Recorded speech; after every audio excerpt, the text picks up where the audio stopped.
Welcome in, ladies and gentlemen, to another edition of Let's Go Racing. Tyler Jones here with you, episode number 183, as we have so much to talk about from Ross Chastain getting it done in the Coca-Cola 600 this weekend. Alex Palou with a win at Indy, Kyle Larson running the double. We saw Lando Norris get a win at F1 in Monaco. Not Max Verstappen, like everybody thought as well. Trucks and Xfinity, just a lot of racing action going on. So much to talk about. We'll also look ahead at this weekend's race at Nashville. We'll go over our top headlines, our news and notes coming up later on the show. And then we'll get to our mailbag before we wrap up as well. And we had a new broadcast partner with Prime make its debut. I mean, there is no shortage of things to talk about. Dominic is off the next 2 weeks. He is trying to find his soul in the desert, making, some sabbatical of sorts, but he's taking a much needed summer break. So in his place, we are pleased to welcome in his right-hand man from the racingexperts.com. Jonathan Feld is here with us for the next 2 weeks. Feld, it has been a minute since we last had you on the show, my guy. You're always welcome anytime. Welcome back to Let's Go Racing. Glad to have you hanging in with us, filling in for Dominic here in the next 2 weeks, man. Yeah, it's good to be filling in for my right-hand man, Dominic. Hope he's doing well up there. I think in Canada, somewhere on the prairie, something like that. Yeah, things are on the up and up, and it's been good. Glad to be back here. It's fun. Feld, we got so much to discuss, as mentioned, and I got to start right away off the top. Ross Chastain getting it done in victory lane for the first time in 2025, locks up a playoff spot, and this is the biggest win of his career. I mean, Ross has been averaging about a win or two every single year. They've shown a lot of speed over the years. With what he's done at Trackhouse has been a great run. But I would also say, Feld, you talk about momentum. Trackhouse, we heard all the conspiracy theories the last few weeks about, you know, Hendrick not being happy with Trackhouse and all this. And I would say that just for that organization as a whole, them not having the year that they were hoping for, this was a big deal for them to get this done. That was a huge deal, especially when you consider just where all their different drivers are in points. I mean, after the 600, Ross Chastain is eighth in points. Dennis Suarez 30th in points. Shane Van Gisbergen 33rd.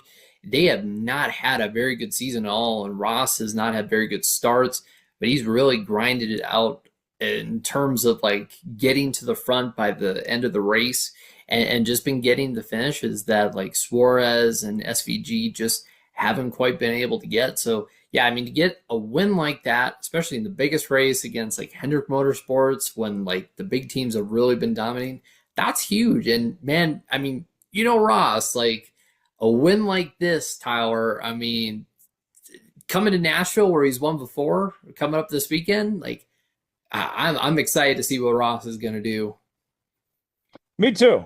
And we'll talk plenty about Nashville coming up later on. But um, to do what they did, William Byron takes over the points lead now. But William, he's been, I would argue, just as good as any driver this year. For the fashion to get it done in the way they did, I think was so impressive. Felt of here was that 24 car. They were the fastest car to beat all night long, and it looked like it was their night. And Ross makes the move he needed to, and then held off the 24 car as well. And to do it, I think specifically, not just any top team, not just Gibbs or something like that, and Christopher Bell, but a Hendrick car. Like, to me, I think that's got to be exactly what the doctor ordered for Team Trackhouse. Like, okay, we can hang with anybody here. Oh yeah, and especially because I mean they started last. Like they did not even qualify.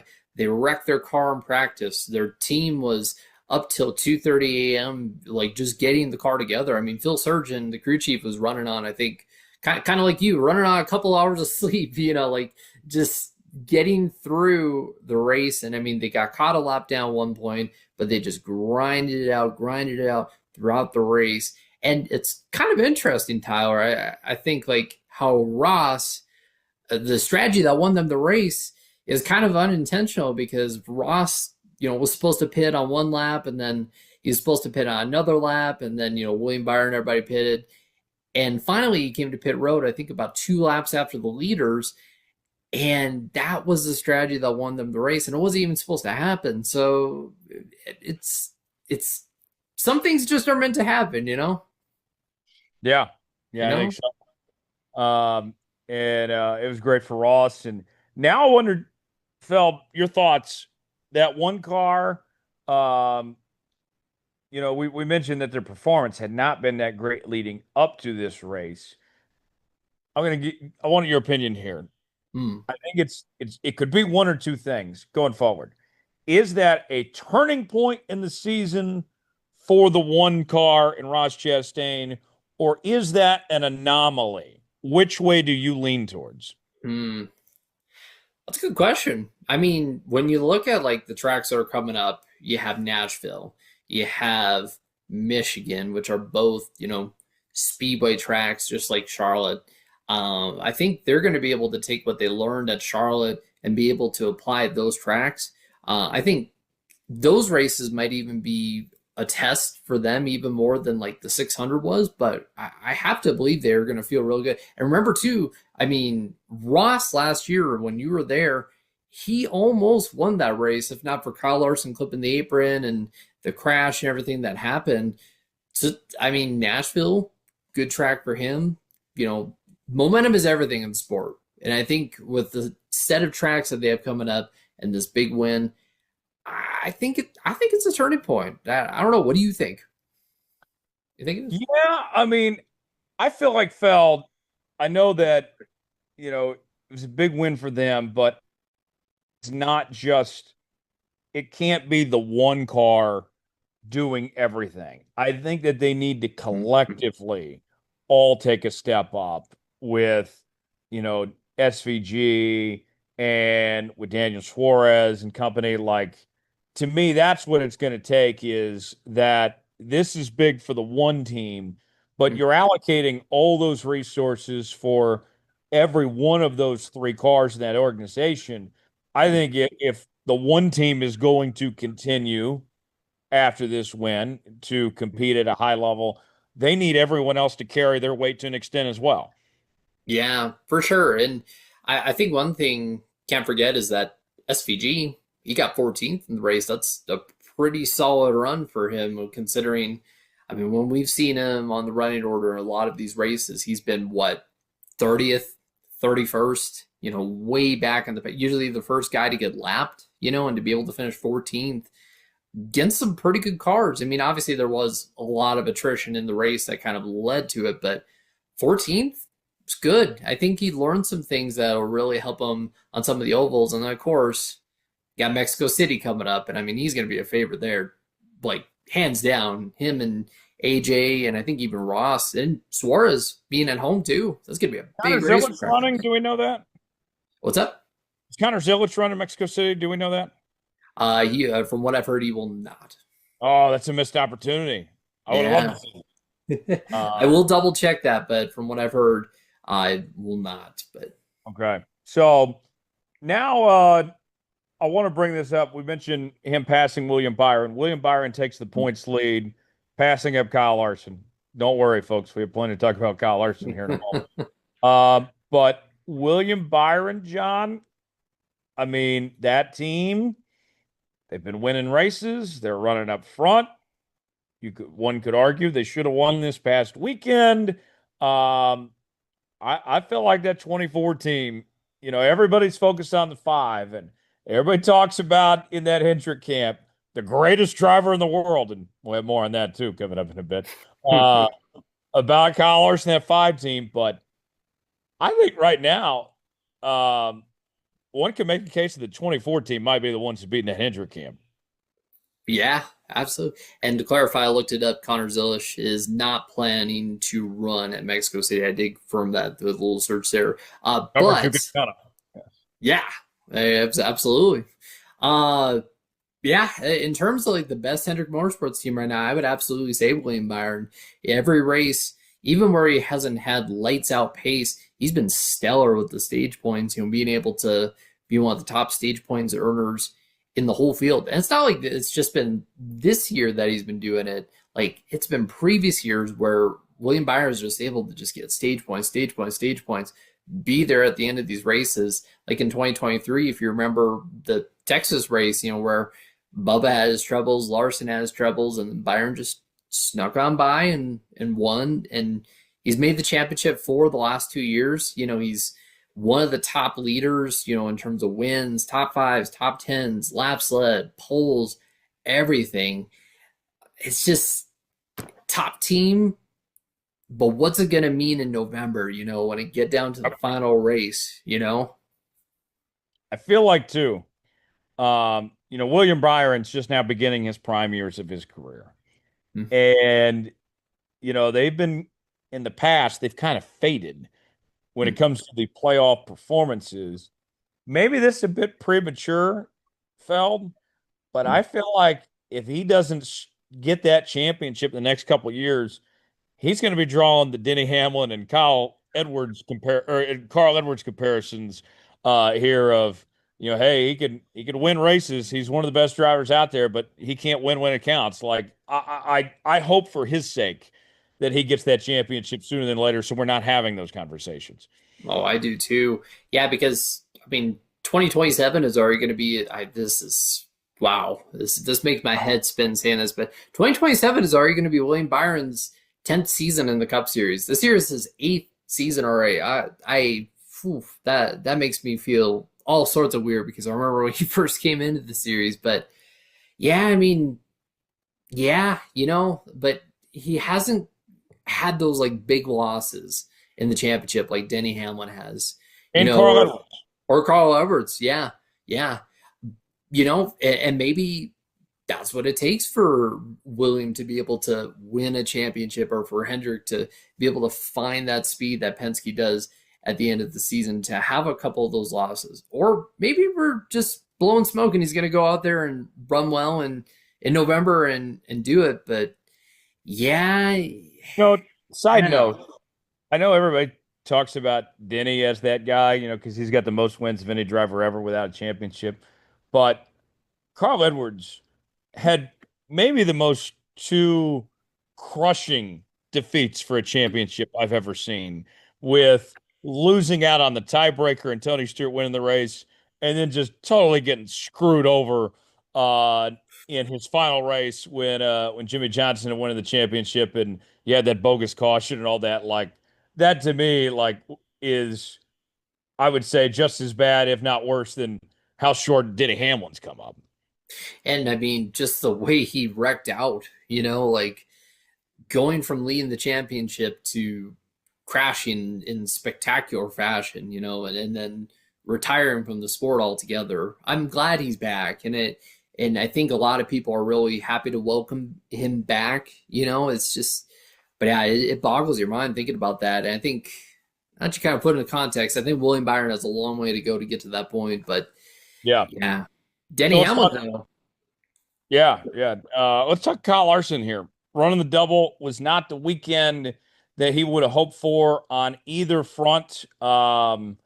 And even if he doesn't crash out at Indy, based on the rain delay, he may not have been able to finish the race anyway, based on when the Coca-Cola 600 was starting, and then the rules that they adjusted for the NASCAR playoff that mandated, when playoff eligibility, of course, when he wasn't going to get that waiver like he did last year if had he would have stayed, and Mhm. then he wrecks out in the Coca-Cola 600, and you could just see, Feld, how emotionally exhausted he was. This has been a long month.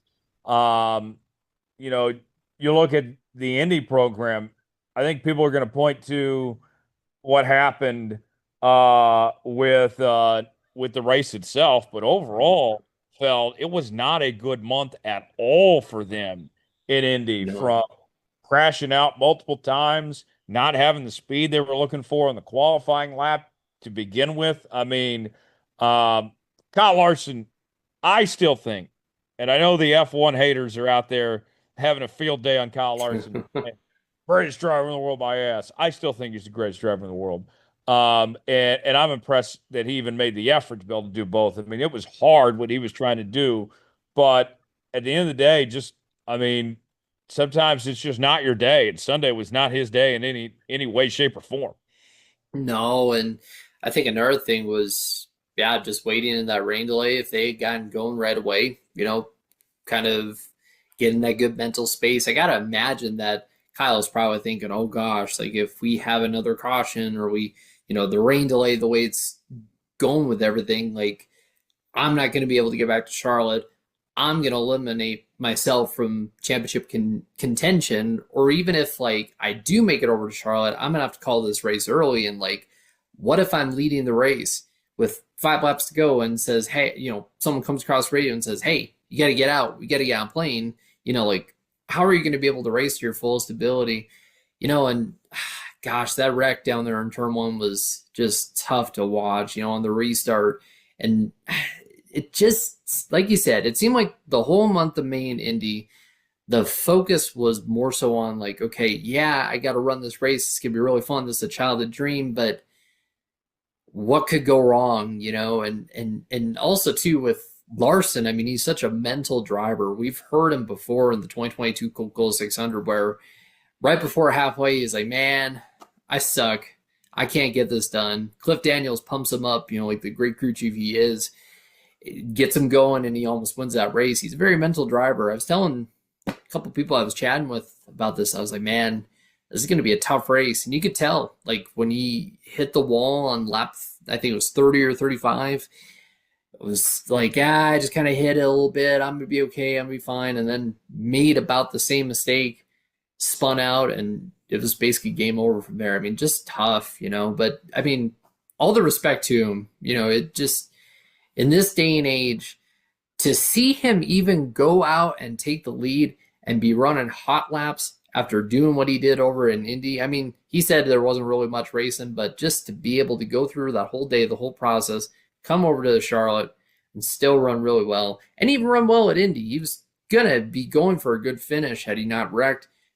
Full props to Kyle Larson. Just not his day, Yeah, it happens. Both Yeah, sports are tough. And he was on the wrong end of things on both sides. And I would guess, Feld, that's probably going to be the last time that we see Kyle Larson run the double. I don't think he's done with the Indy 500 by any stretch, but his focus is still NASCAR. And I think that they look at the last 2 years and are probably saying to themselves, you know, we cost ourselves a regular season title last year with what we did with Indy. And then this year, we lost the points lead, probably because of what we were doing messing around with Indy. And could I think cost himself the regular season title maybe later this year again, too. maybe. Yeah. Uh, he's probably thinking to himself, like, hey, if I'm going to do Indy right, I got to go all in on this. I can't be doing this back and forth. Let's focus on the NASCAR thing for now, and let's revisit the Indy 500 down the line. And whether it's his own boss, Rick Hendrick, working with Harold McLaren, or plenty of other teams that are lining up out there, I would think there's still going to be tons of opportunities. Maybe even his former boss, Chip Ganassi, and him potentially reunite in the mid fences and open up that door down the line or something. I think that there'll be plenty of chances for him to still run the Indy 500 at some point later on. Oh, 100%. I mean, Kyle is just turning 33 years old this year. I mean, he's young. He's got a lot of time left. I would say probably another 10 or 11 years if he wants to go run Indy. I mean, maybe 18. You got Elio still out there, still kicking butt at Indy and doing well, but I think it kind of raises some interesting questions about like Kyle Larson's future in NASCAR because, he's an all around versatile driver and he can go run dirt cars full time and contend for a championship. He could go run Indy cars full time and contend for a championship. Heck, I believe he could even do the Tony Stewart route and go drag racing and contend for a championship. Like NASCAR is not the end for him. And I mean, his Indy 500 results show, like, even though he didn't run all that well compared to last year in the 500, I mean, Arrow McLaren didn't have as much speed as they did last year. So, I mean, He could do anything. I mean, what do you I think mean, he's gonna do? You I'll know? throw another one out there for you. Yeah. Uh, I think this team wants to make a statement Mhm. um, in their new endeavor, Mhm. and they got plenty of money on hand, and I think he'd be very tempted. What about that Cadillac F1 team that the Andretti's are putting together? I Ooh. mean, if he's going to leave NASCAR, I don't think it's for IndyCar because, like, let's just face it, there's less races, there's less money, less prestige, less viewers. But the F1 thing, he's always been tempted about. And that team, like, they're not going to be able to get a top flight F1 driver right out of the gates. That's just not happening. But if they want to be creative here, like, I think they'd be crazy not to give Kyle Larson a phone call at the very least. Yeah, I honestly have not heard that idea before, but I like it. You know, like he's talented. He's got the time. You know, you remember like all the different ride swaps throughout the years that have happened with guys like Tony and Jeff, and I think there was something I can't remember who it was, if it was Michael Schumacher, if it was Juan Pablo Montoya, but when they did that ride swap, or I think it might have been Juan Pablo Montoya when they did the ride swap back in I think it was 2003 at Indy. He said that Jeff was turning some pretty competitive laps, and like a little more testing and tuning. I mean, he could have done pretty well. When Jeff was, I think, 32 at the time, Kyle's 32 now, like I don't think it's going to happen, immediately, but I mean, could happen, for I mean, like, could be something let's with be Kyle. realistic. Let's so the rumor has been that like Daniel Ricciardo is one of the favorites to get one of the Cadillac F1 spots. And Daniel Ricciardo's had a very good career in F1. No one's disputing that. But if we're gonna be honest here, he's washed, respectfully speaking. He's over the hill. I mean, are they much worse off by giving a shot to Kyle Larson? I No, mean, and it would be more exciting, be more interesting, and you already have the Chevy connection there too. I would want to see before he goes to any sort of open wheel racing full time or doing trying out for F1 or anything like that. I would want to see Kyle maybe do a little bit of IndyCar, first to just get his wheels underneath him just a little bit, kind of like what we've seen with how Colton Herta has obviously come up through the American open wheel ranks and has always been talked about for F1 rides, including the Andretti F1 ride, if he may give it a shot. Or the Cadillac F1 ride, like have a little time there just to kind of see. But yeah, he could. I mean, you remember, back in the day, guy like Nigel Mansell, who was able Yeah. to go from IndyCar to F1. It would be wild to see. It would be a lot of fun. And whether Kyle says so publicly or not, I do think that he has a chip on his shoulder about this whole debate between him and Verstappen. Oh yeah. Um, and I think Verstappen does too. And I think, whether we're going to see an exhibition race between the two someday, or if it's Verstappen running a NASCAR road race or Kyle running F1, eventually these two need to cross paths. It just has to happen. Oh yeah. Dale Jr., if you're listening to this, you need to get Max Verstappen in an Xfinity car.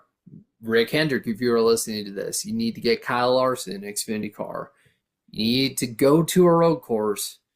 Both y'all field their cars, and let's see what happens. Give Max Verstappen some test laps before. I want to see it happen. That would be. Could you imagine, Tyler, what that would be like? Oh, it would be massive. The world would be watching. Absolutely. And if we just want to do straight up approve who the better driver is, maybe one of these sports car teams needs to call them up. Like, let's get them both in the Rolex 24 hours race or something, like that could be the opportunity that works for both of their schedules too, potentially. Make something happen. But yeah, just spitballing all sorts of ideas out there. The Indy 500 itself, Alex Palou wins the race. Let me ask you about that real quick, Feld. He has had a fantastic season, by the way. And they've been trying to paint him as the new face of the sport. He's been doing all the Fox ads. I think he's won what, five of the first six races. He's in Mm. that Penske car. There was a lot to be talked about with uh everything going on with the Penske organization and such this year, with everything that went on with their team. And actually, I take that back. He's Chip Ganassi. My mind's everywhere, folks. It's all uh good. but he's all the talk about Penske and what was going on with their organization, and here's Chip Ganassi, who I think, Scott Dixon's gotten older now. They'd been kind of maybe so forgotten about to an extent with all the attention on Penske and what we've seen there. And then here comes Alex Palou just continuing to pick up right from where he left off. Like this race, I'll be honest, wasn't that great. I wasn't that excited about it throughout the day. I mean, he just kind of, dominated of sorts. Like it was his race to lose basically from the jump. Very methodical, with the race because we saw a lot of different characters up front. Takuma Sato led the most laps, 51 laps. Ryan Hunter-Reay, he led 48 laps. It looked like he was going to pull off maybe an upset, there until the wheels all fell off on the final pit stop. He had Joseph Newgarden moving through the pack and was running well until the wheels fell off on his pit stop. It was just a race of attrition. And, in the end, it came down to just Palou being better. Like, just, I love that onboard shot going into turn one when he made that sneak attack move on Marcus Ericsson, because you could just see like just the flick of the wrist, and that was it. And that's what won him the race. He is a magical driver to watch right now. And the fact that he got his first oval win in the biggest race possible, like everybody may have thought, okay, maybe when we get to the ovals, this little stretch of ovals we have coming up, maybe we can chip into this gap. Maybe this will. No, he's going to be unstoppable the rest of the season. I mean, this is the best start of the season that we've seen in open wheel racing since AJ Foyt in 1979. Like, I mean, Tyler, not very often people get like their names like put up next to AJ Foyt, and when you do, I mean, like, it's a huge shot in the arm. Yeah, and the way that he's running, winning this Indy 500 and taking off, I mean, all the talk about who's the best driver in the world between Kyle Larson and Max Verstappen. Yeah. Maybe Alex Palou belongs in the conversation too, potentially speaking. I mean, he is running so well right now.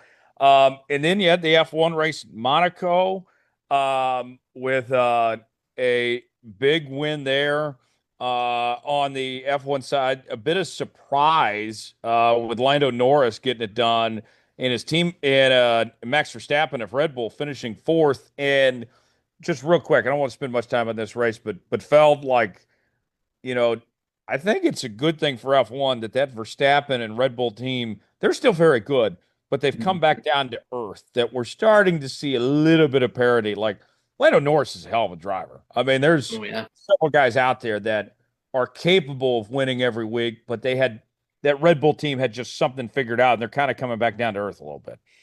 Well, the only problem for Lando Norris is he has a very, very talented teammate too. Like Oscar Piastri has really come alive this season, won a lot of races. And I know over on Grid Wrap Up yesterday, we were talking about like, well, is Piastri gonna pass Norris as the number one driver this season, or is Norris gonna fight back with this win? But kind of talking about how like Monaco is just a very like track position oriented race. I think Piastri is top driver over there, like at least right now. But you bet, like with this opportunity year, like where Norris doesn't have to say, all right, I may win a few races, but I'm mostly just going to run second to Max. Like, yeah, I think you might.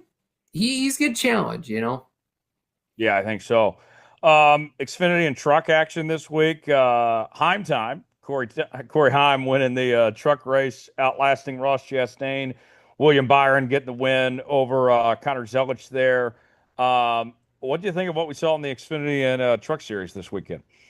Well, first of all, Corey Heim should absolutely be promoted. Yep. Just waxing the truck field this year. It's incredible, yet like just almost kind of heartbreaking to watch because I mean, no disrespect to Riley Herbst, but does he really need to waste his time in Xfinity? Shouldn't he just hop into Riley Herbst's ride in Cup next year if he's already in the 2311 program anyway? well, and also, we've seen with Carson Osava, I mean, another guy who had a tremendous weekend, which we'll probably talk about a little bit. Like, man, like I think he could go from trucks to cup, because the trucks drive very similar to the cup cars. And I mean, you remember Kansas where, I mean, Heim had a great race. He finished like 13th. Yeah. Yeah, he did. He's a talented race car driver for sure. And the Xfinity side, you know, the win that we mentioned there on the Xfinity side, thanks to William Byron. I mean, it's William Byron winning an Xfinity race. I don't think that's a big story, but Connor Zelich, all the talk about him and road racing and all that, I think that's a huge day for him to get that second place finish. Yeah, yeah. And especially coming back from an injury because, like a back injury, you don't really know how it's. I mean, it wasn't one that really affected him severely, like what happened with Danny back in 2013 or Bowman back in 2023. But I mean, for him to come back after an injury like that, like that's pretty good. And it shows that, this is not going to derail him or, set his career path off. He was able to run the 600. Thought he did a solid job in the 600 as well. Wasn't really flashy. He got a wreck with Jimmy, but he bounced back. Had a solid finish for a rookie in the 600. Yeah, I think so. I think you're absolutely right about that. And then one last thing before we get to news and notes. Yeah, We mentioned we had so much to talk about, folks. we Um, do. Prime Video making their debut. Friend of the show, Adam Alexander, on the call with Dale Jr. and Steve Letarte. They come out looking casual, no suits either. Just relaxed. The studio show, it felt like it was NASCAR race day again on Speed Channel or College Game Day with the crowd out there and Danielle and Carl and Corey LaJoy. Those guys were great. The pit road crew was fantastic. The broadcast quality was good. I know there was some questions about, hey, you're on a streaming service. Is there going to be any lag issues? Is there going to be any delays? I didn't hear of anything serious. And, nothing against NASCAR on Fox. I think there's a lot of good people at NASCAR on Fox. Like, I like Kevin Harvick. I like Clint. But I think their production itself has become lazy at times. My issues with NASCAR and Fox more so is the production and not so the talent. I looked at the production quality of what Amazon was putting together in addition to the talent. The talent was fantastic too. It was so good to hear Dale Jr. calling NASCAR races again. Missed that after a year. But I mean, Amazon, to their credit, they went all out. That was the best NASCAR broadcast I think I've seen in a long time. Long time, yeah. You know what they did? Kept it simple. It's the simple rule in business. Keep it simple, stupid. The KISS method. They gave fans everything they've been wanting, like, showing battles throughout the pack, like showing the battles for the lead, like showing the final, 63 laps, caution, commercial free, giving us a race day show, a race day similar show from back in the day, like what Speed used to do, giving us a victory lane style show, like what Speed used to do back in the day. They just did everything that fans have been like clamoring for and clamoring for. And you know who's responsible for that? Dale Earnhardt Jr. He had probably a huge hand in the background of, like how should we start the broadcast? How should we add these little touches in? What should we do during all this? And it really showed. Well, and what I think is fascinating, you and I are both media guys beyond just covering NASCAR. We work, in other fields, you in local news, me, covering the NFL and college football. Mm-hmm. And I think it wouldn't be a surprise to people that Jonathan and I watch a lot of just TV in general, especially sports and news content. Yeah. And to kind of give perspective on this, Feld, Am- Amazon is the first new broadcaster of NASCAR, new for the very first time ever in what, 30, 40 years? Yeah. Um, and here we are. they don't produce a ton of live sports content. They're still new to this whole game. They haven't even been doing Thursday night football that long. Just like what, Mhm. 3 seasons now? Yeah. They do a couple of boxing events here and there. They're picking up the NBA next year. But this is all sports in general to them is still a very new thing.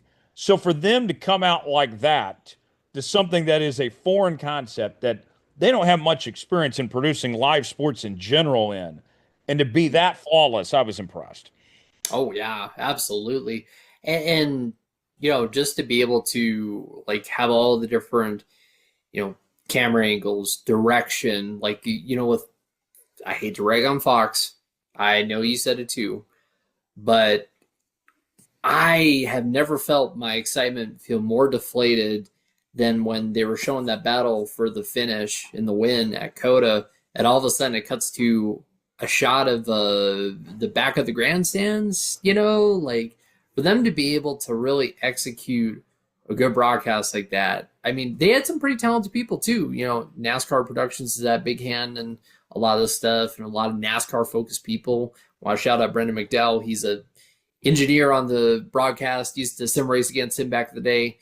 Um, Mention all the people and everything, and it comes down to the people, and they got the right people, and that's really what I think Amazon is most capable of, and they've got the money to do it too, Tyler.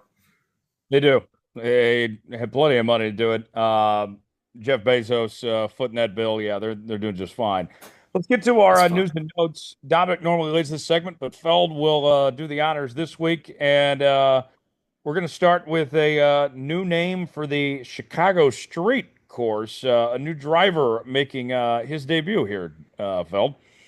Yeah, so kind of familiar sorts to the Cup Series. If you remember last year, Will Brown, Supercars champion, kind of in the same vein as Shane Van Gisbergen. He's going to be running the Chicago Street Race in the NASCAR Cup Series for Colleague Racing. He'll drive the number 13 car. He'll have the same sponsor that he had when he raced for Richard Childress Racing. Back in 2024, Will Brown scored 5 wins and became the first driver in 40 years to earn a podium finish in every round of the Australian Supercars Championship. So, Tyler, I mean, this kind of sounds like we have maybe another SVG on our hands. What do you think? That appears to be the case. And I think, too, not only an exciting opportunity for Will Brown, I think if your colleague, considering that they have not had really the success they've been hoping for at the cup level, for a team that says they're trophy hunting and all that, there haven't been a whole lot of trophies in that organization at the cup level. But their one silver lining has been their road course program, particularly with AJ Allmendinger. I think having Will Brown do this and seeing that a supercars driver like SVG's had success doing this in the past, um, why would you not do this? I mean, with him and AJ, I mean, now Colleague enters Chicago as a legitimate threat with multiple cars that could potentially win this. Oh, definitely. And I want to give AJ a shout out too because he ran very, very well in the Coca-Cola 600. Finished top five after running up there most of the night. They've had a lot of speed this season, and I think that makes this entry more exciting. Because I think if it was colleague last year where even AJ was kind of and SVG at times was struggling for speed with their cars on the road courses. Like a couple times. You know, I would be a little discouraged, but this is a good season for him to come around. Yeah. So, What else we got? also here we have Daniel Suarez racing for Junior Motorsports at Mexico City. Autodromo Hermanos Rodriguez. They'll race the number 9 Quaker State Chevrolet for JR Motorsports, and of course it's his first start since last year at the Chicago Street Race. Dennis Suarez, he's kind of, I don't know about you, but it feels like he's kind of been on an interesting spot. Like a lot of people are saying he might be on the hot seat. Yeah. A lot of speculation that he might be out of that ride at the end of this year in the cup level. But if you're Daniel Suarez, this weekend's all about you. This is Daniel Suarez racing in Mexico City, representing his home country. why would you not want to be on track as much as possible? And potentially as an audition here, if Suarez can have a good weekend on all fronts, whether it's potentially keeping his own ride there at Trackhouse, or if it's putting himself in position to get another good ride with another team next year. I mean, I think if you're Daniel Suarez, you have to look at the next couple of months as where can I find my opportunities to shine, and I think this is it. Oh, definitely. And it's going to be interesting in Mexico City because we talked about it. Like SVG is going to be a force to be reckoned with, and with how deep they are in points, like they are going to want to win. But I mean, Suarez is down there too. 30th in points. Not really looking like he's going to be able to point his way into the playoffs. Like this could be an interesting battle between teammates. And man, could you imagine if this race comes down to SVG and Suarez on the final lap, like what it would be like? Oh yeah, that'd be electric. Yeah, Love that.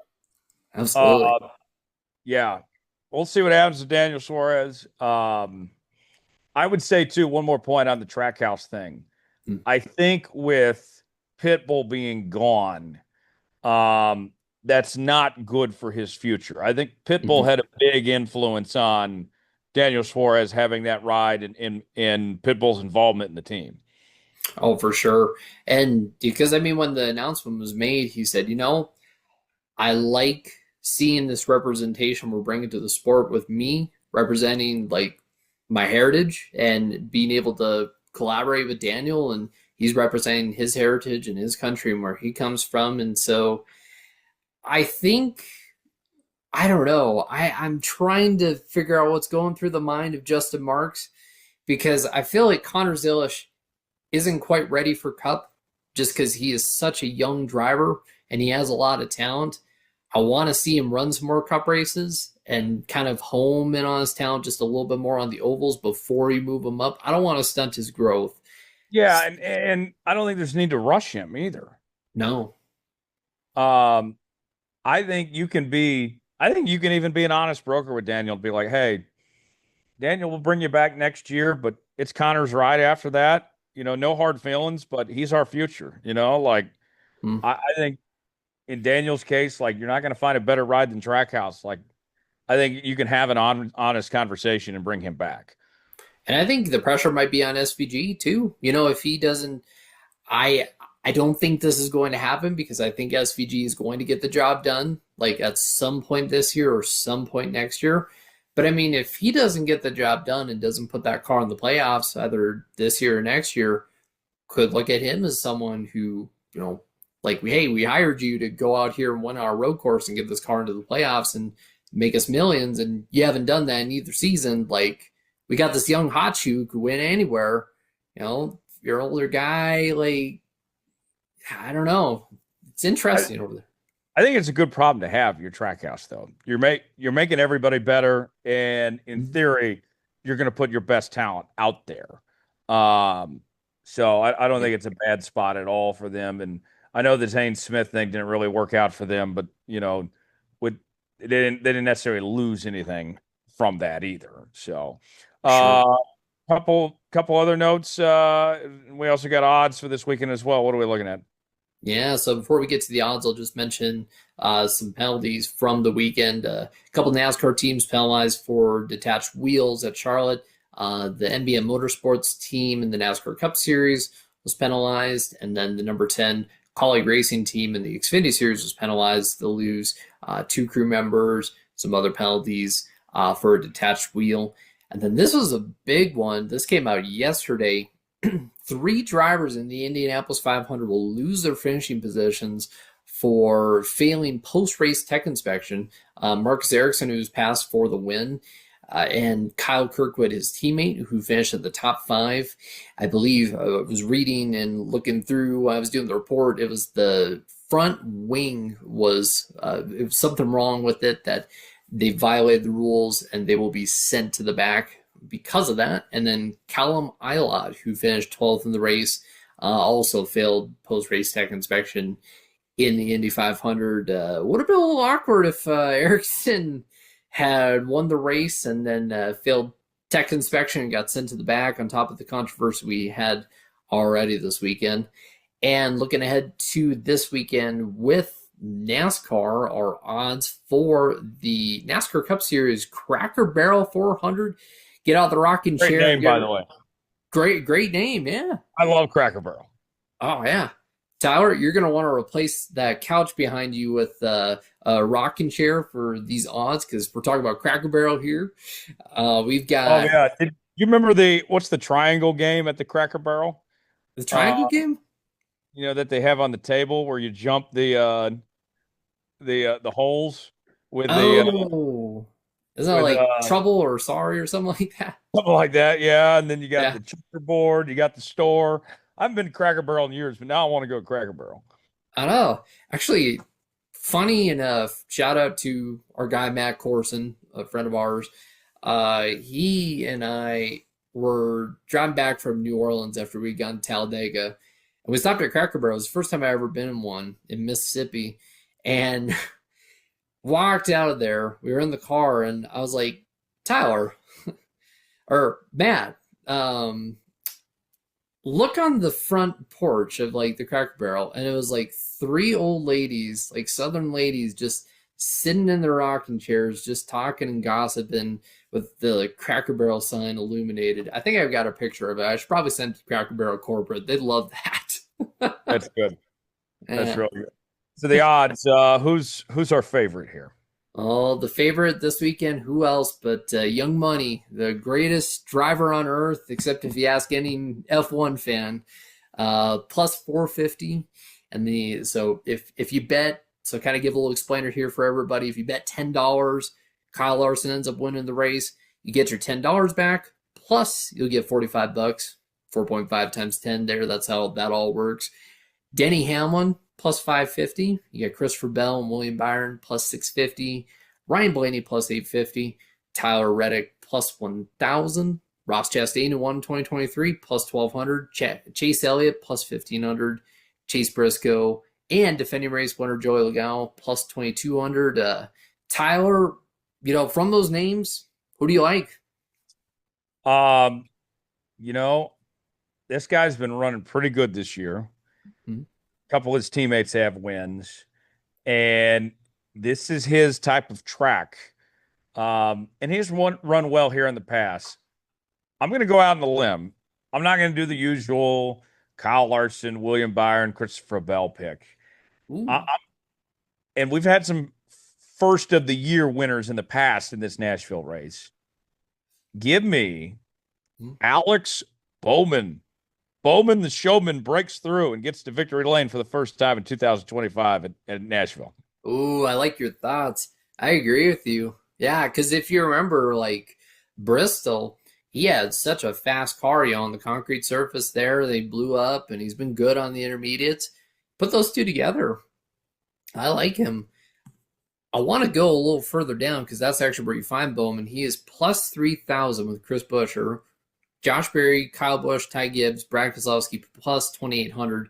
Another guy there, Carson Hocevar, who, the second to last restart of the Coca-Cola 600 was on the front row till his engine grenaded. He is plus 3,500. Do you think he follows up what he did in the Coke 600 with a good performance in Nashville? What do you think? I've been surprised with their speed this year as a Mhm. whole, that organization. Their speed has been pretty impressive. I could see that being the case. So Yeah. is Bowman your official pick, or are we on the same train here? Yeah.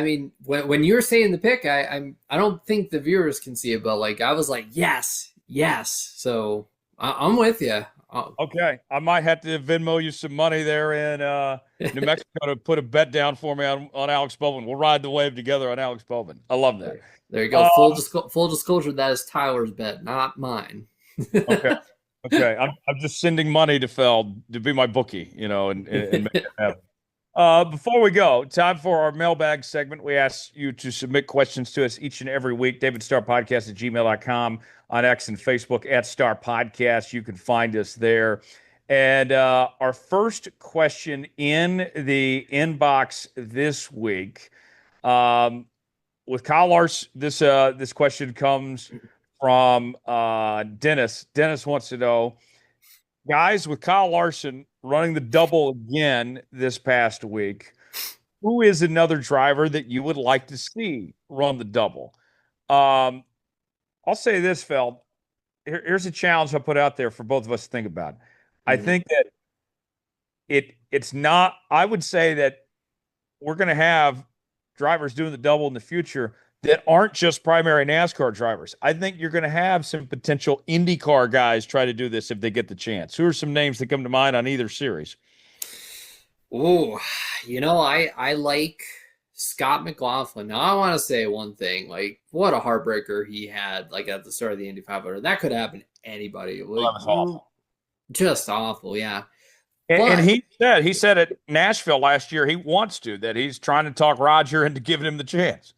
yeah, and like it's another SVG deal where Scott McLaughlin, I mean, is very familiar with the type of chassis and the type of framework that the current Cup cars are. He would be a great convert for that. I would guess I would say, taking it even a step further, Feld, Hmm. of guys after Kyle Larson, I would say he's probably the most likely of anyone to do it next, because he's already within the Penske camp, and you know they could run a fourth car for him, or work with, if they needed the Wood brothers or something to prepare a second car, whatever they needed to do. Like, when you, because part of it is all situationally. I heard Jimmy Johnson say this past week that he got offered by Penske to run the double, but Chevy told him no because Chevy was involved in IndyCar and they didn't want him running a Honda.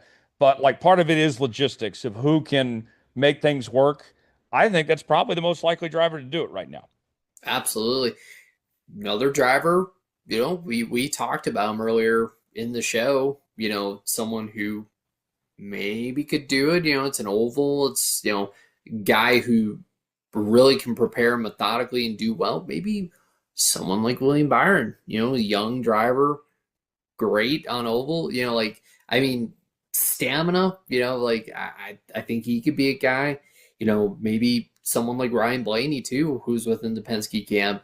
I want to see more of this. This is great when we get NASCAR guys coming over to IndyCar, IndyCar guys coming over to NASCAR, because I feel like both parties just benefit from it.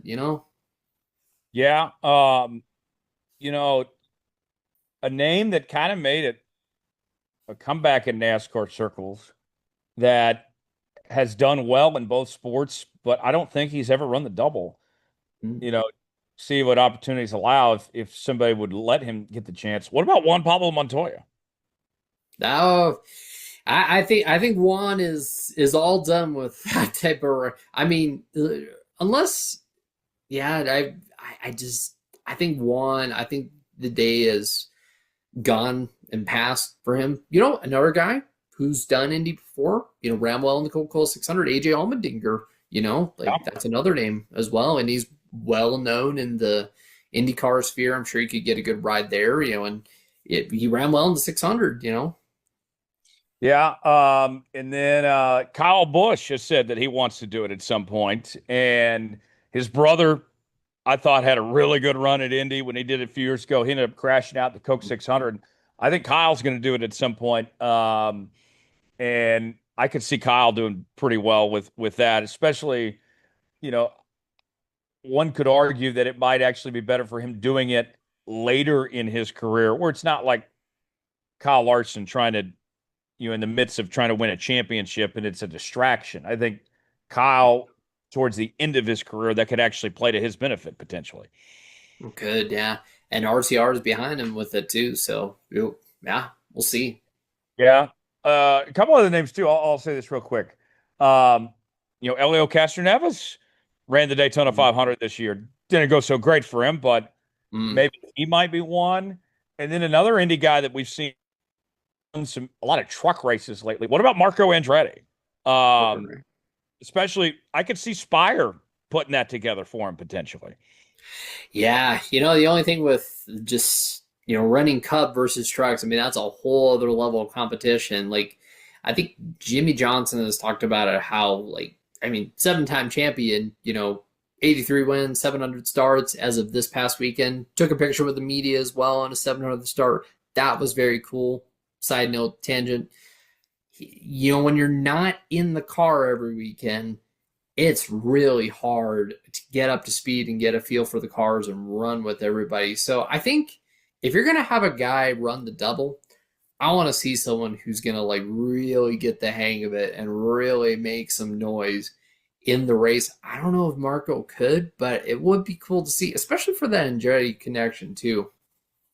Yeah, and it might be hard, just the fact that there could be some slack he gets from the IndyCar crowd that says the Andretti's haven't won the Indy 500 all these years, and you're messing around with NASCAR and all this process. Oh yeah.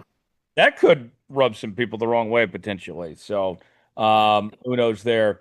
Uh, Another question in the mailbag this week. It comes from Kenny. Kenny wants to know, guys, what race that's coming up are you most looking forward to?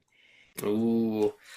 Well, of course, Mexico City, because I mean, who doesn't love Mexico City? And being down there and everything it means to NASCAR. But I'll throw a race out there: Michigan. Michigan has been stellar the last few years with this car. I think it's going to be another stellar race. I think Mexico City is a great answer. Nashville this weekend, I think, has become a Yeah, top 10 race in the NASCAR schedule. That's become a marquee event. I expect that to be really good. Um, and, you know, looking a little further down the line, I'm excited for the second year in a row of running the oval in Indy, too. yeah. Uh, that was long overdue, and I think that's exciting that we're really doing that as well. So should be a lot of fun there. Feld, before we go, what's going on with you this weekend and the coming weeks ahead, man?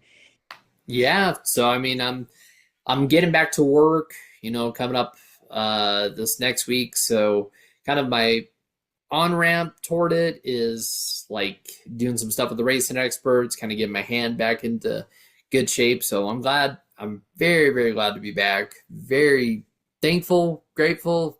Thank my surgeon, thank my therapist, everything. So it feels really good to not just man, it's been hard like not being able to do like NASCAR stuff and not being able to be public and kind of do my thing on Twitter and doing interviews and different things like that. So it's kind of step out of the shadows of just watching races. That's been fun being a fan and just watching a little bit, but it's gonna be great to be back and do more stuff. So Yeah. I am continuing on week number 2, the Summer of Jones this weekend. Off to South Padre Island. Gonna enjoy my birthday and a little vacation this weekend. Had a great time in Chicago last weekend, but it'd be nice to kind of relax and just get some beach and enjoy myself. So that's what I'll be up to. Feld, thanks for joining us. I cannot wait to do it all again with you next week. yeah. Natural filling in for Dominic. Sorry, Dom. The show did not miss a beat without you. Feld did a great job. Uh, and look forward to doing it all again next week, my guy. Absolutely. We might have someone with us. We'll have to just find out. But hey, if it's us again, just us two, this is awesome. It's fun. Yeah, great time. We'll put the checkered flag out in this edition of Let's Go Racing. Subscribe to the show. New episodes out each and every week. Apple, Spotify, Google Podcasts, YouTube, wherever you listen. Check us out on social media at Star Podcasts on X, Facebook, also by email, davidstarpodcast@gmail.com. For Jonathan Feld, I'm Tyler Schultz. Thanks so long. This has been another edition of Let's Go Racing. We'll see you next week.